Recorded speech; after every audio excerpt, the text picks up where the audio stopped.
how do I get around a non-compete agreement? Very carefully. There are two kinds of agreements that most people call a non-compete agreement. The first is a non-compete agreement that says you cannot go and compete against the company A, your former employer, either by starting your own company or going to work somewhere else that's a direct competitor. And that means with existing customers, new customers, potential customers, period. That's very difficult to enforce.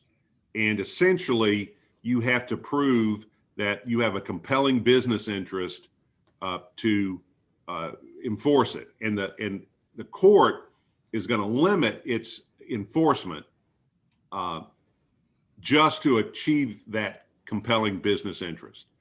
And so the court may say, well, I'm not going to restrict you. The agreement says that you have to stay out of a whole state. Well, the compelling business interest is to protect a certain reputation and goodwill in Knoxville, but no one's heard of either one of you in Memphis. So I'm not going to prevent you from going to Memphis.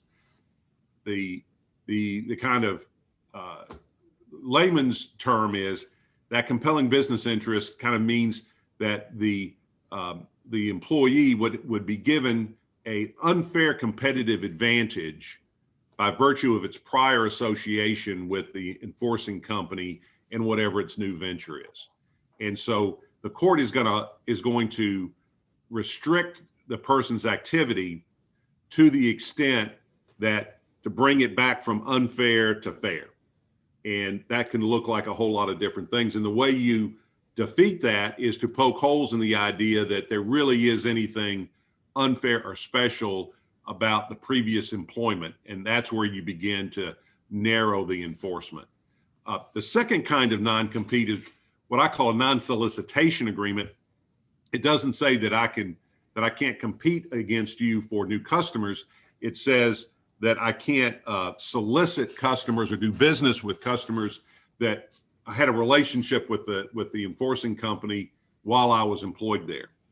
And again, that compelling business interest is almost always going to be enforced. And the easiest illustration is a salesperson who had a book of business that did business with the enforcing company and did business with these, and the salesman did business with those customers. Most every court is going to say, okay, you got to stay away from those customers. You can't do any business with them for 1 year or 2 years, whatever the case may be.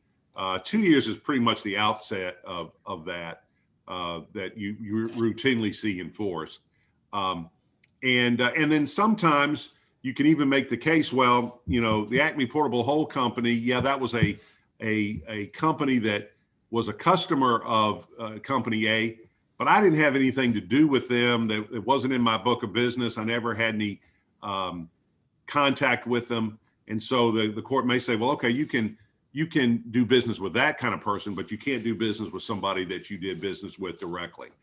And there aren't many black letter rules in non-competes, but that's pretty much a good black letter rule that people ask me when I look at non-competes what the structure is, and I say, well, you're gonna have to negotiate over these customers because the judge is going to keep you from doing business with these other customers. And 9 times out of 10, there's a business workout for those kinds of disputes, because the cost on both sides is expensive. And I've had very, very few of those where ultimately you couldn't work it out unless there was some indication early on that the target of the enforcement action had, stolen documents or stolen customers, or was working to set up the new business on the nickel of the, while he or she was still employed by the enforcing company, where there's a lot of bad blood. But even those eventually get resolved.